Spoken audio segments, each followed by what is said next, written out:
순례자입니다. 우리 같이 한번 인사 나눌까요? 우리는 이 땅에서 살아가는 순례자이죠. 그런데 그냥 목적 없이 사는 그런 순례자가 아니라 늘 하늘을 소망하고 하늘을 목적 삼아서 그렇게 이 땅에서 살아가는 그런 순례자입니다. 그렇게 살아가시고 또 이번 수련회 때 그런 삶들을 우리가 함께 묵상하고 또 결단하는 시간이 되었으면 좋겠습니다. 오전 설교가 좀 길긴 한 것 같아요. 제가 봐도.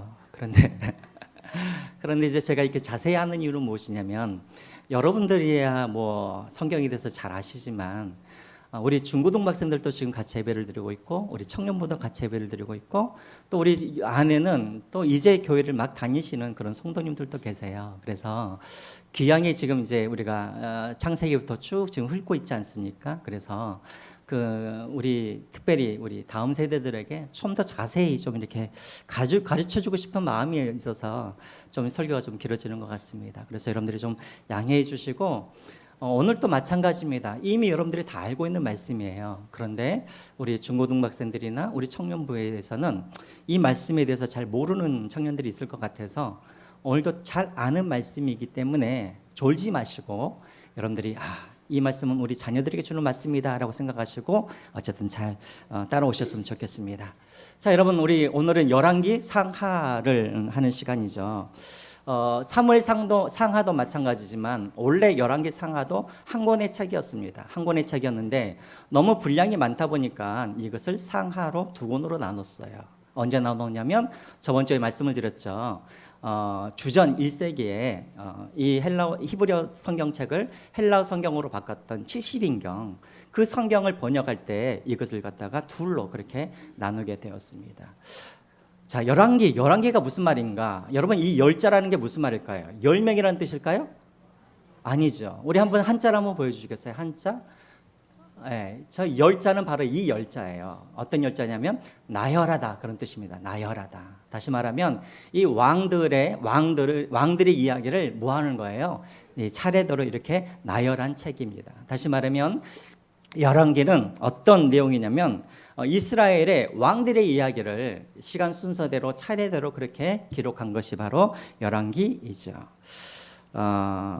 그래서 열왕기는 이제 이렇게 되어지는데 그러면 어떤 왕들의 이야기인가? 어떤 왕들의 이야기인가? 그냥 이스라엘의 왕의 이야기가 아니에요. 이제 여러분들이 이제 잘 알겠지만 우리 이제 중고등학생들이 여기서 이제 헷갈리기 시작해요. 자, 여러분 원래 이스라엘이라는 나라는 12지파로 이렇게 모여 사는 그런 나라였죠. 근데 이 12지파로 이렇게 모였던 이것을 한 나라로 이렇게 통일시킨 왕이 누구였냐면 어떤 왕이었을까요? 바로 사울 왕이었어요. 사울 왕.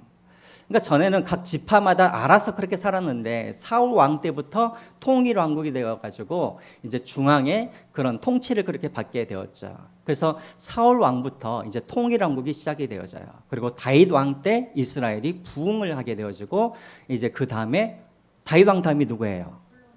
우리 중고등학생들 다윗 왕 다음에 누구죠? 솔로몬이에요. 솔로몬 때는 이 이스라엘이라는 나라를 이제 더 찬란하게 그렇게 만들어냅니다. 그런데 솔로몬의 아들이 누구냐면 누구예요? 르호보암이에요. 이때 이스라엘이라는 나라가 어떻게 됩니까? 두 나라로 그렇게 나눠지게 되어지죠. 한번 보여주시겠어요? 그림을 이렇게 되어 있어요.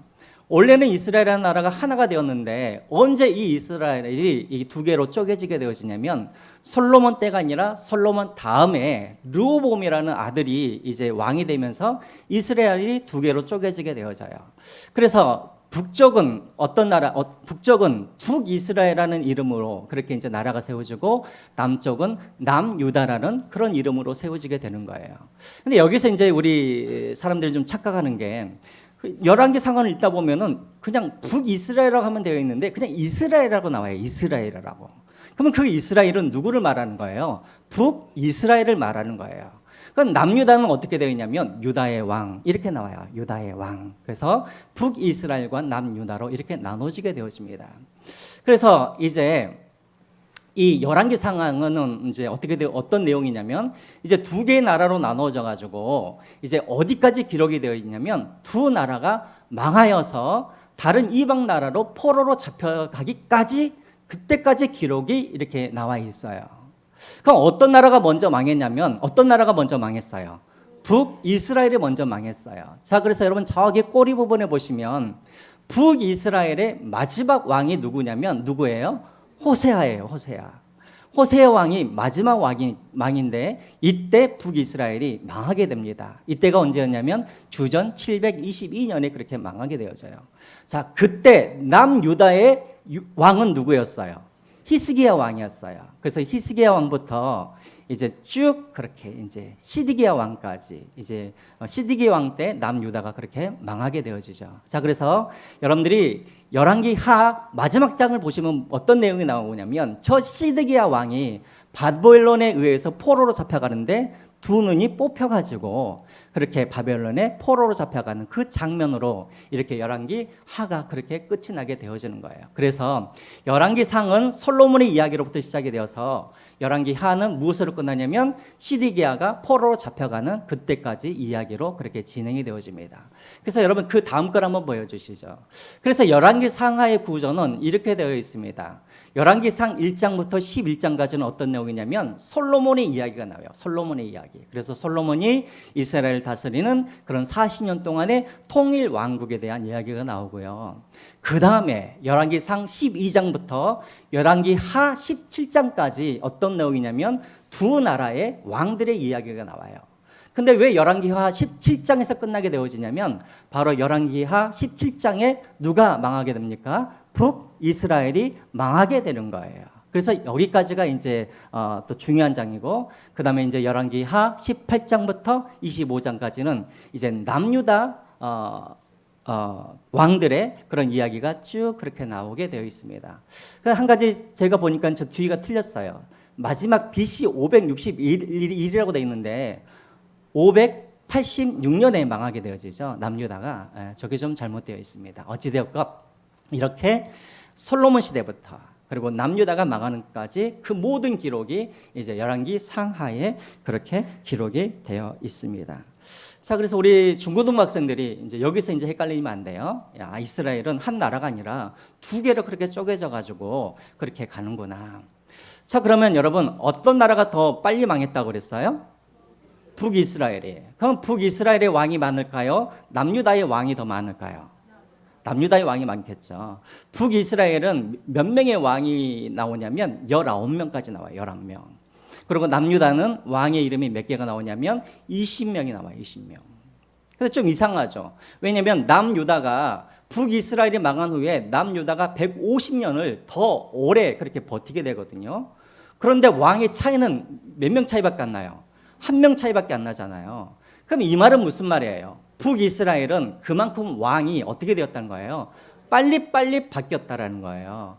이 말은 무슨 말이냐면 하나님께 징계를 많이 받았다는 뜻이에요. 이해가 되시죠? 자, 그래서 이렇게 이제 이야기가 진행됩니다.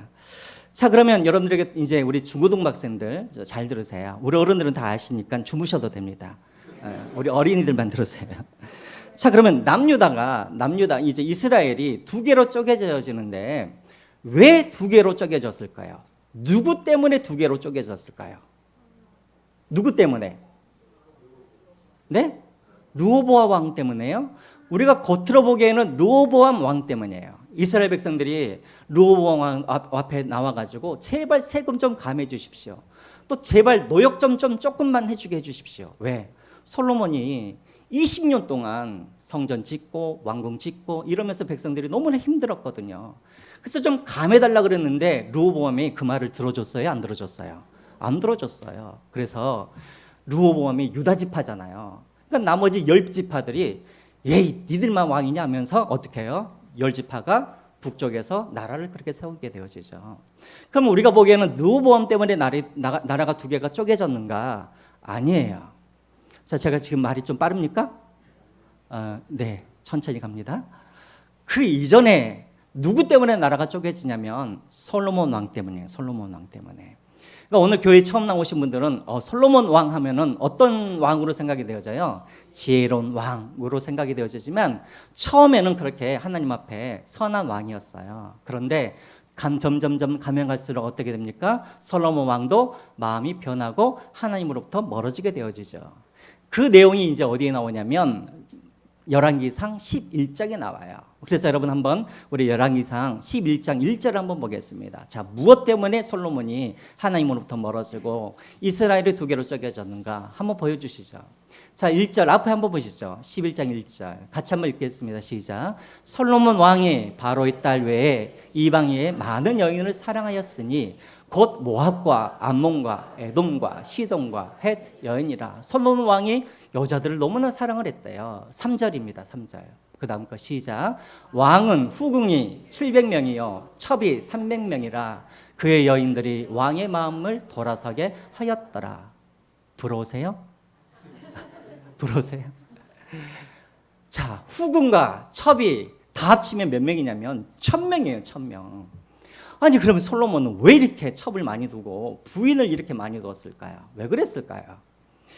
옛날에는 나라와 나라 사이에 평화협정을 맺게 되어지면 그냥 평화협정을 맺지 않죠.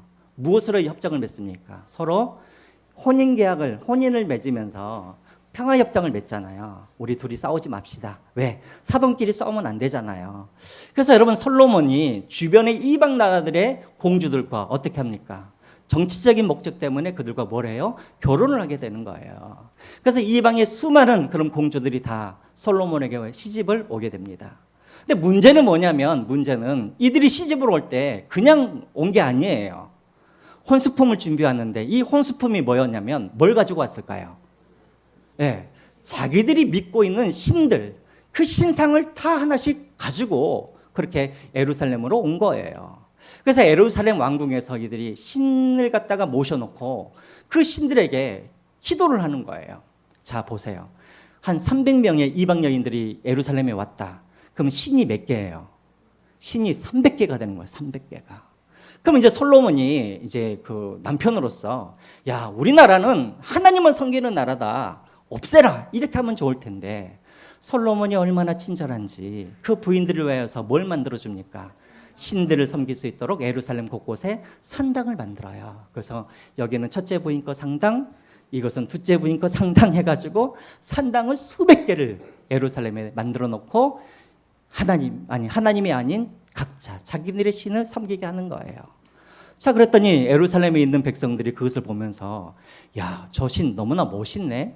우리 하나님은 보이지도 않는데 저 신은 너무나 멋있잖아 하면서 예루살렘의 성 안에 있는 백성들도 이렇게 우상을 섬기기 그렇게 시작한 거예요.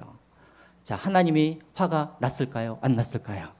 하나님이 화가 나셨겠죠.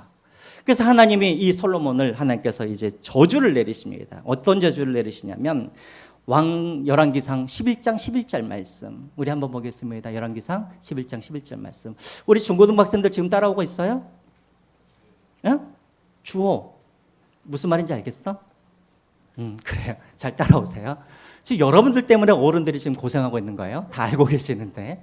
자, 11장 11절 말씀 같이 읽겠습니다. 시작. 여호와께서 솔로몬에게 말씀하시되 내가 이러한 일이 있었고 또 내가 내 언약과 내가 내게 명령한 법도를 지키지 아니하였으니 내가 반드시 이 나라를 내게서 빼앗아 이 나라를 네에게서 뺏어가서 네 신하에게 주겠다라고 말씀을 하세요. 다시 말하면 이 나라를 두 개로 쪼개버리겠다고 하나님께서 말씀을 하세요.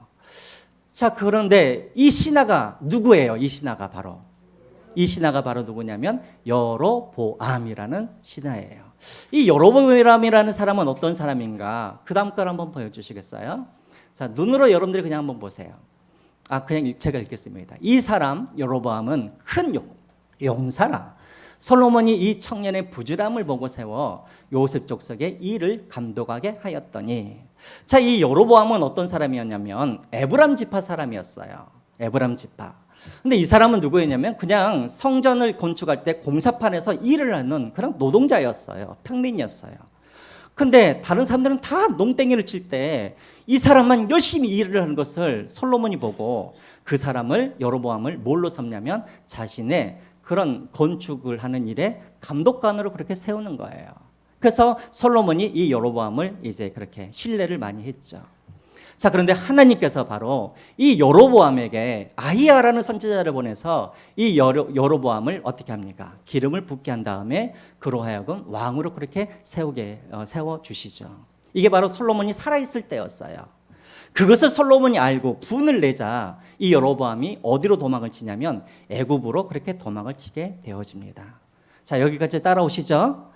자, 그래서 하나님께서 여로보암에게 약속하세요. 네가 다윗처럼 내 말을 잘 따르고 율법과 법도를 잘 따르면 내가 다윗을 견고하게 그렇게 세웠던 것처럼 여로보암 너의 나라도 견고하게 내가 세우겠다라고 하나님께서 여로보암에게 약속을 그렇게 해주세요. 그리고 이제 솔로몬이 죽게 됩니다. 여로보암은 그때까지 애굽에 있었어요.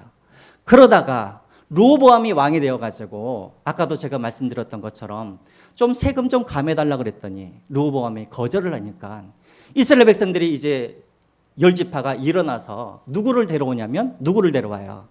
애굽에 있는 여로보암을 데리고 와요. 왜? 하나님이 아히야를 통하여서 이미 그에게 왕으로 기름 부었다는 것을 이스라엘 백성들도 알고 있었기 때문에 그를 데려와서 북이스라엘의 왕으로 그렇게 삼게 됩니다. 자, 여기까지 따라오십니까? 예. 자, 그래요. 그래서 이제 이 나라가 어떻게 되냐면 두 쪽으로 그렇게 나눠져요. 북쪽은 여로보암이 왕으로 이제 열 지파가 북쪽에서 그렇게 한 나라를 세우고 북이스라엘을 세우고, 남쪽은 르호보암이 왕이 되어서 유다 지파와 또 무슨 지파?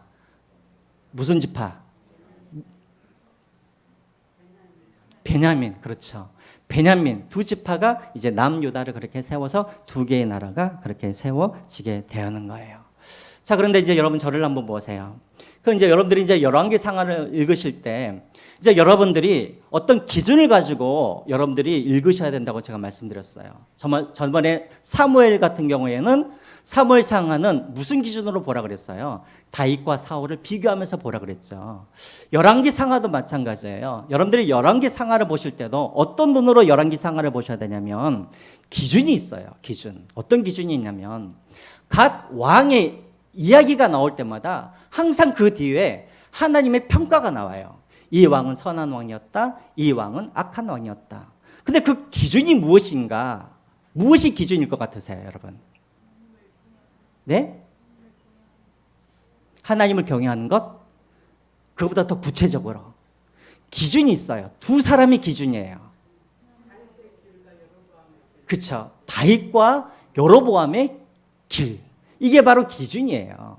그래서 아무리 그 사람이 뭐 전쟁에서 많이 이기고 나라를 크게 만들어도 그 사람이 다윗을 따라가지 않았다면, 다윗과 같이 않았다면 그 사람은 어떤 왕이에요? 악한 왕이었어요. 이제 저를 한번 보세요. 헷갈리면 안 돼요. 그러면 남유다와 북이스라엘의 왕들을 평가하는 기준이 달라요. 남유다는 그 기준이 누구였냐면 누가 기준이었을까요? 다윗 왕이 기준이었어요. 다윗 왕이. 그래서 남유다 왕을 평가할 때는 그 왕이 다윗과 같이 하나님을 잘 섬겼는지, 다윗과 같이 하나님을 잘 마음에 합한 자였는지, 이것이 기준이었어요. 그래서 여러분 한번 찾아볼까요? 한번 그 다음 걸 한번 보여주시죠. 그 다음 거. 네. 열왕기상 10, 그 다음 걸 한번 보시죠. 열왕기상 15장. 네, 열왕기상 15장 3절 말씀. 이 아비암이라는 사람은 누구냐면 유다의 두 번째 왕이에요. 두 번째 왕. 자, 이 아비암을 한번 보시죠. 아비암이 그의 아버지가 이미 행한 모든 죄를 행하고 그의 마음이 그의 조상 목과 같이 다윗의 마음과 같이 아니하여 그의 하나님 여호와 앞에 온전하지 못하였으니.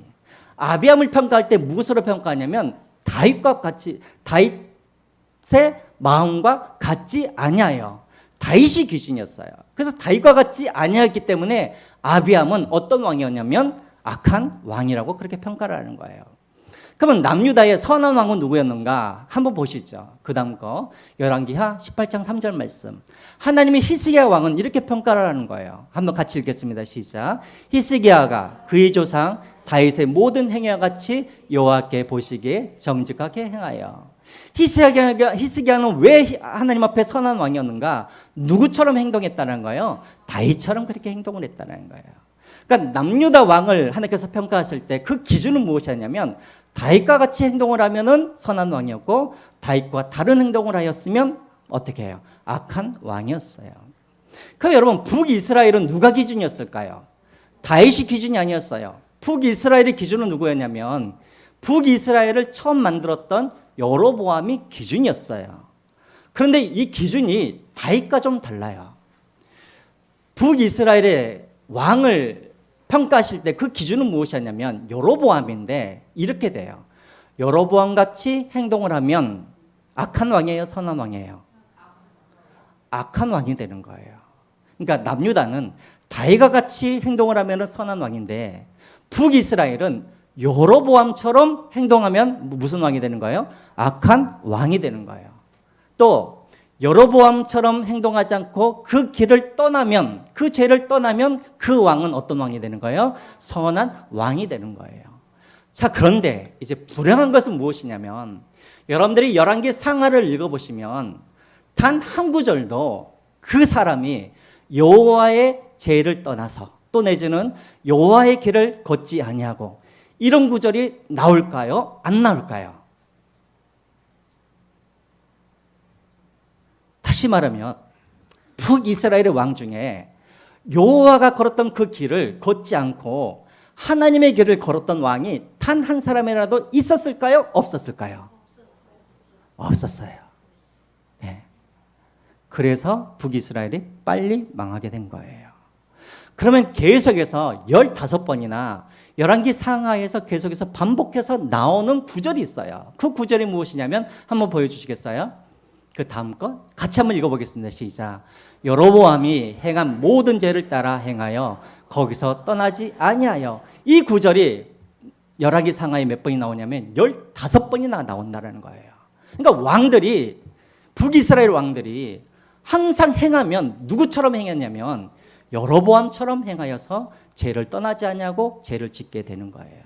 그래서 여로보암 다음에 왕이 몇 명이냐면 18명인데 이 18명이 다 여로보암이 걸었던 그 길을 똑같이 걸어감으로 말미암아 결국은 그들이 다 하나님 앞에서 저주를 받게 되는 거예요. 그래서 어떤 왕들은 7일 만에 망하기도 하고 또 어떤 왕들은 3년 이런 식으로 짧게 그렇게 사라지게 되는 것이죠. 그래서 결국은 북이스라엘이 왜 망하게 되었냐면 성경에서는 이렇게 평가를 하고 있는 거예요. 아수르가 강해서 망한 것이 아니라 또 북이스라엘이 약해서 망한 것이 아니라 이것 때문이라고 말을 하고 있죠. 열왕기상 14장 16절 말씀 한번 보여주겠습니다. 우리 같이 한번 읽겠습니다. 시작. 여호와께서 여로보암의 죄로 말미암아 이스라엘을 버리시리니 이는 그도 범죄하고 이스라엘로 범죄하게 하였음이라 하시니라. 하나님이 이스라엘을, 저기서 말하는 이스라엘은 북이스라엘을 말하는 거예요. 하나님이 북이스라엘을 버리신 이유가 무엇이냐면 누구 때문이라는 거예요? 여로보암의 죄 때문에 하나님께서 버리셨다라는 거예요. 자, 이해가 되시나요? 자, 그래서 여러분들이 열왕기 상하를 보시면 다윗의 이야기가 나오면 이것은 지금 남유다 왕을 이야기하고 있구나. 여로보암의 죄를 이야기하고 있다? 그러면 이 사람은 누구예요? 북이스라엘의 왕이에요. 그런데 불행하게도 북이스라엘 왕 중에는 여로보암의 죄를 떠난 사람이 한 사람도 없었기 때문에 다 하나님 앞에서 징계를 받아서 결국은 북이스라엘이 망하게 됩니다. 자, 그러면 여기서 이제 우리가 궁금한 게 있죠. 여러분들은 안 궁금하시겠지만 궁금한 게 있어요. 그게 뭐냐면 그러면 대체 여로보암이 무슨 죄를 그렇게 지었길래 하나님께서 여로보암의 죄를 가지고 기준 삼아서 북이스라엘의 왕들을 그렇게 하나님께서 평가를 하셨냐는 거예요. 그 죄가 어디에 나와 있냐면 오늘 우리가 읽은 이 본문에 여로보암의 죄가 나와 있는 거예요. 시간이 벌써 52분입니다. 제 마음이 지금 가슴이 두근두근거려요. 자, 그러면 여로보암의 죄는 무엇인가? 간단하게 여러분들에게 설명을 할게요. 자, 그림을 한번 보여주시죠. 그림. 자, 여기서 간단하게 제가 설명을 할게요, 여러분. 자, 보세요. 이스라엘이 두 개로 쪼개졌다 그랬죠. 남쪽으로는 남유다, 북쪽으로는 어떻게 해요? 북이스라엘. 자, 두 개가 쪼개졌는데 여기까지는 괜찮아요. 근데 이제 문제가 어디에서 생기냐면 하나님을 섬기는 하나님의 성전, 솔로몬 성전이 당시에는 어디 도시에 있었어요? 예루살렘에 있었잖아요. 그럼 예루살렘은 누구의 땅이에요? 저기 보시면 남유다의 땅이에요. 그러니까는 북이스라엘 사람들이 쪼개지는 것까지는 좋았는데 문제는 뭐냐면 이제 하나님을 섬겨야 될 거 아니에요. 하나님을 섬기려면 예루살렘에 가가지고 솔로몬 성전에서 하나님 앞에 제사를 드려야 되는데 나라가 두 개가 쪼개지니까는 예루살렘으로 갈 수 있어요? 못 가요? 못 가게 되는 거예요. 물론 갈 수는 있는데 어쨌든 두 개가 쪼개져 버린 거예요. 자, 그래서 저기에서 이제 북이스라엘을 세웠던 여로보암이 걱정거리가 생기는 거예요. 걱정거리가. 어떤 걱정거리가 생겨지냐면 우리 12장 26절과 27절 한번 보시기 바랍니다. 누가 뭐라고 하지도 않았는데 여로보암이 스스로 생각하기를 이런 생각이 드는 거예요. 자, 26절 같이 읽겠습니다. 시작. 그의 마음에 스스로 이르기를 나라가 이제 다윗의 집으로 돌아가리로다. 왜? 만일 이 백성이 같이 읽겠습니다. 만일 이 백성이 예루살렘에 있는 여호와의 성전에 제사를 드리고자 하여 올라가면 이 백성의 마음이 유다 왕 된 그들의 주 르호보암에게로 돌아가서 나를 죽이고 유다 왕 르호보암에게로 돌아가리로다 하고. 자, 여로보암이 당장에 있지도 않는 일이에요. 근데 스스로 망상에 빠져가지고 스스로 생각하기를 뭐 하냐면 아니 북이스라엘 사람들이 이제 절기가 되고 이제 제사를 드리려고 예루살렘의 성전으로 갔다가 자꾸만 거기에서 왔다 갔다 하다 보면 자꾸 마음이 어디로 가겠습니까? 남유다로 마음이 쏠리겠죠. 그러다 보면은 어떤 생각이 들겠어요? 옛날이 좋았는데 괜히 나라가 두 개가 쪼개져 가지고 우리가 이렇게 하나님을 섬길 수도 없겠구나, 이런 마음이 들지 않을까요? 자, 그러면 어떻게 하겠습니까? 위에 있는 열 지파들이 누구를 죽이고 여로보암을 죽이고 모두 다 누구에게로 돌아갈 것을, 르호보암 왕에게 돌아갈 것이라고 누가 생각했다는 거예요? 여로보암이 스스로 생각을 했다는 거예요. 그런 일이 일어나지는 아직 않았지만, 자, 여러분, 여로보암의 이 생각 당연한 거예요? 안 당연한 거예요? 당연한 거예요. 그럴 수도 있잖아요. 그러니까 그 마음 가운데 염려, 걱정, 두려움이 생기는 게 당연해요? 안 당연해요? 당연한 거예요. 문제는 무엇이냐면 두려운 마음이 생기는 것은 당연해요. 누구나. 여러분들은 어떤 일이 생기면 여러분들은 하나님을 믿기 때문에 걱정이 하나도 안 되십니까?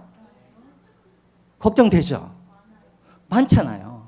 여러분, 걱정, 염려, 두려움이 생기는 것은 당연한 거예요. 우리가 로봇이 아니기 때문에, 천사가 아니기 때문에 걱정하는 것은 당연해요. 근데 문제는 뭐냐면 걱정하는 게 문제가 아니라 이제 그런 두려운 어떤 일들이 생겼을 때 그 다음에 어떻게 하느냐가 중요한 거예요. 이해가 되시나요? 여러분, 솔로몬 왕 같은 경우를 한번 보실래요? 솔로몬 왕, 열왕기 상에 보면은 솔로몬 왕이 왕으로 등극하는 장면이 나오는데, 여러분, 솔로몬 왕이 왕으로 등극할 때 쉽게 등극을 했어요? 아니면 어려운 가운데 등극을 했어요? 왜 그랬어요? 솔로몬 왕의 형이었던 누가? 아도니아라는 넷째 아들이 가만히 들어보니까는 자기 동생 솔로몬이 왕이 될 거라는 소문을 듣게 된 거예요. 그래서 아도니아가 이 솔로몬 왕의 신하들을 꼬셔가지고 뭘 일으킵니까? 반란을 일으켜버려요. 내가 왕이 되겠다고. 그래서 갑자기 민심이 다 누구로 돌아서냐면 아도니아에게 그렇게 민심이 돌아가고 있었어요. 자, 그때 누가 그 반란을 진압을 하냐면 다윗 왕이 반란을 진압해요. 다윗 왕이 빨리 솔로몬을 뭘로? 왕으로 그렇게 세워가지고 반란을 그렇게 진압을 시키는 거예요. 자, 근데 왕이 되기는 하였지만 여전히 많은 신하들과 백성들은 누구에게 이 마음이 향해 있었냐면 여전히 아도니아에게 마음이 향해 있었어요. 그럼 마음이 얼마나 걱정이 많아요. 염려가 많아요. 두려움이 있겠어요. 그래서 솔로몬이 그 다음 장에 보시면 무엇을 하냐면 기브온으로 가가지고 하나님 앞에 뭘 해요?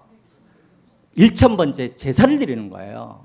손지 양인지는 모르겠지만 1,000마리의 동물을 하나님 앞에 들어서 하나님 앞에 제사를 드려요.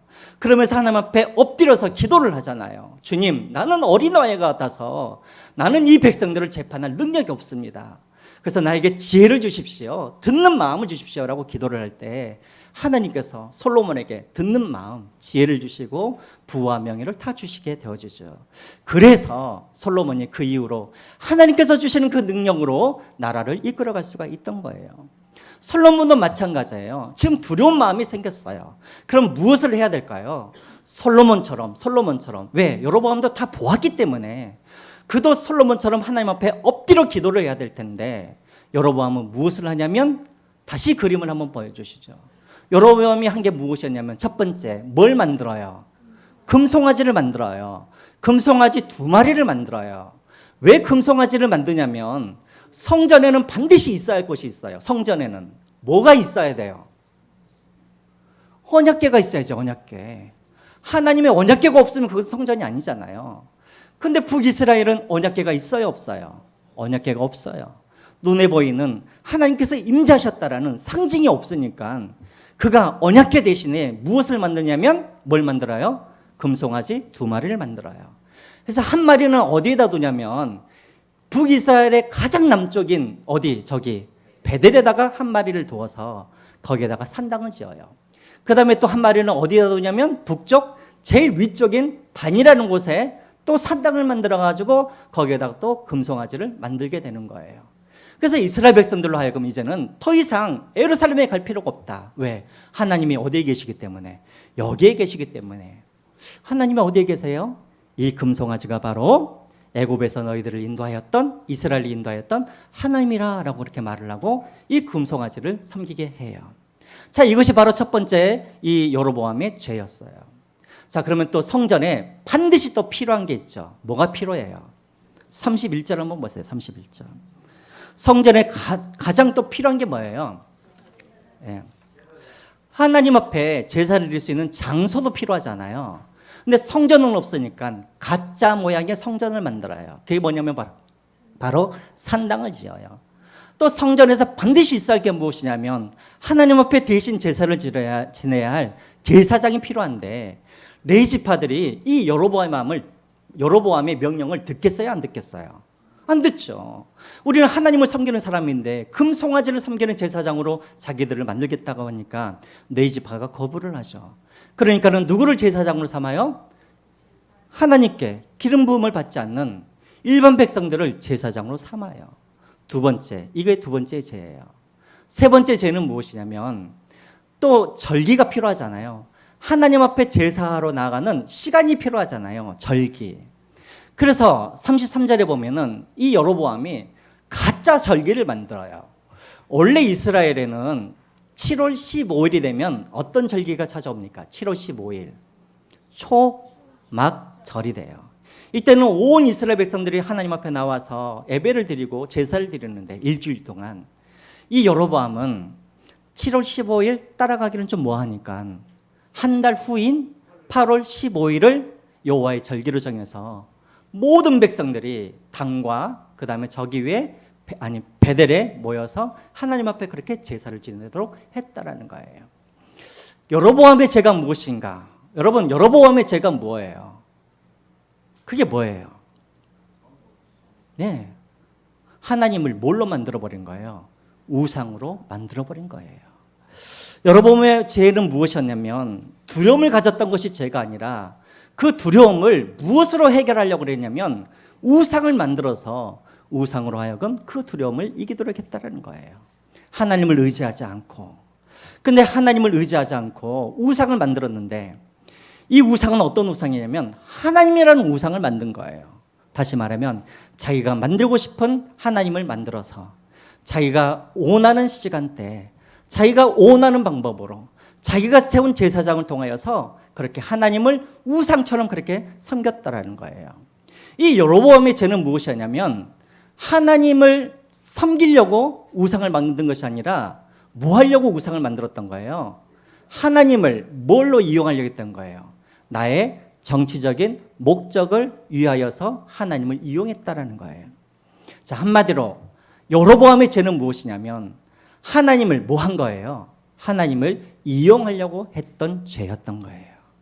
하나님을 예배의 대상자가 아니라 하나님 앞에 말씀을 순종하는 그런 대상이 아니라 섬길 대상이 아니라 하나님을 이용하여서 나의 무엇을 이루게 하여서 목적을 이루게 하여서 그렇게 하나님을 자기 마음대로 우상을 만들어서 그렇게 하나님을 섬기도록 했다는 거예요. 자기만 그렇게 우상을 섬긴다, 자기만 하나님이라는 우상을 만들어서 섬긴 것이 아니라 북이스라엘의 모든 사람들이 다 하나님이라는 우상을 섬기도록 그렇게 만들어 버렸다는 거예요. 여러분 이제 저를 한번 보세요. 뒤에 설교가 너무나 많이 남았는데 여기서 그냥 끝내겠습니다. 너무 시간이 많이 가서. 여러분 누구나 두려움은 찾아오게 되어 있어요. 문제가 생기면 당연히 두려울 수는 있어요. 그런데 그 다음은 무엇이냐면 그 두려움을 가지고 어떻게 그 다음을 해결하는가, 이게 문제인 거예요. 여러분 우상은 우리가 언제 만드냐면, 언제 우리가 우상에 빠지게 되어지냐면 내 인생에 두려운 일이 생길 때 우리는 우상에 빠지게 되는 거예요. 여러분 자식이 우상이 될 때가 있어요. 언제 자식이 우상이 되어지냐면 자식의 미래가 걱정이 되어지고 자식의 그런 앞날이 걱정이 되어지고 자식의 일이 걱정이 되어지고 두려운 마음이 생기게 되어지면 자식이라는 우상을 섬기게 되어 있는 거예요. 여러분 물질도 마찬가지예요. 언제 돈이 우리에게 우상이 되어지냐면 돈에 대한 두려움이 생길 때, 그때 돈이 뭐가 되는 거예요? 우리에게 우상이 되는 거예요. 어떤 사람들은 사람을 우상으로 섬기는 사람들이 있어요. 왜 사람들을 우상으로 섬기냐면 사람에 대한 그런 두려움이 생기기 때문에, 버림받을까 봐, 또 사람들의 어떤 평가들, 이런 것이 두려우면 사람들을 뭐 하게 되어 있냐면 사람들을 섬기고 우상으로 그렇게 섬기도록 하는 거예요. 여러분 이것이 바로 사단의 방법이에요.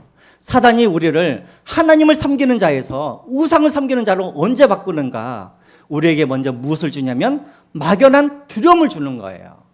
여로보암도 현실적으로 그 일이 일어나진 않았지만 그 마음속에 두려움이 생기니까 하나님을 믿는 여호와의 신앙에서 우상을 섬기는 우상신앙으로 바뀌었던 것처럼 우리도 마찬가지예요. 실체는 없지만 사단이 항상 우리에게 너희 자녀 어떻게 할래? 너희 집 물질을 어떻게 할래? 건강 어떻게 할 거야? 노후 어떻게 할 거야? 미래 어떻게 할 거야? 이런 두려움을 사단은 우리에게 주어서 우리로 하여금 누구를 섬기게 하냐면 하나님을, 아니 뭘 섬기게 해요? 우상을 그렇게 섬기게 하는 거예요. 여러분 그래서 두려운 어떤 마음이 생길 때, 인생의 위기를 만날 때 여러분 결정을 하셔야 돼요. 내가 다윗의 길을 내가 걸어갈지 아니면 내가 여로보암의 길을 걸어갈지. 내 인생에 두려움이 찾을 때 여러분 항상 기억하세요. 어떻게? 다윗의 길, 하나님을 섬기는 그 길을 여러분들이 걸어가시기를 주님의 이름으로 부탁드립니다. 그 뒤에 너무나 많은 게 아직 남아있는데 오늘은 여기서 마치겠습니다. 우리 딱 한 가지만 한번 보시죠. 제일 마지막 걸 한번 보여주시죠. 마지막으로 보면은 백범 김구 선생님의 시가 하나가 나와요. 원래는 김구 선생님의 시는 아니고 김구 선생님이 좋아하는 시인데 우리 같이 한번 읽어볼까요? 시작. 눈길을 걸어갈 때 어지럽게 걷지 말기를, 오늘 내가 걸어간 길이 훗날 다른 사람의 이정표가 되리니. 여러분 길을 걸어가실 때 여러분 똑바로 걸어가시길 바랍니다. 왜냐하면 그 길이 여러분들이 후대 사람들에게 이 길이 무엇이 되어지냐면 이정표가 되기 때문에 그렇다라는 거예요. 내 신앙을 위해서도 우리가 똑바로 걸어가야겠지만 여로보암을 보십시오. 여로보암이 잘못된 길로 그렇게 가고 우상의 길을 걸어가니까 그 뒤에 있는 18명의 북이스라엘 왕들이 다 여로보암의 잘못된 길을 쫓아가다가 결국은 북이스라엘이 그렇게 망하게 되었습니다. 우리가 다음 세대들을 향해서 얼마나 걱정이 많습니까? 그들을 걱정할 때 우리가 해야 할 일은 무엇이냐면 우리가 똑바로 다윗의 길을 우리가 쫓아가는 거예요. 그러면 내 후손들이, 다음 세대들이 내가 갔던 그 길을 이정표 삼아서 그들이 우리를 쫓아오도록 그렇게 되어 있다라는 것입니다.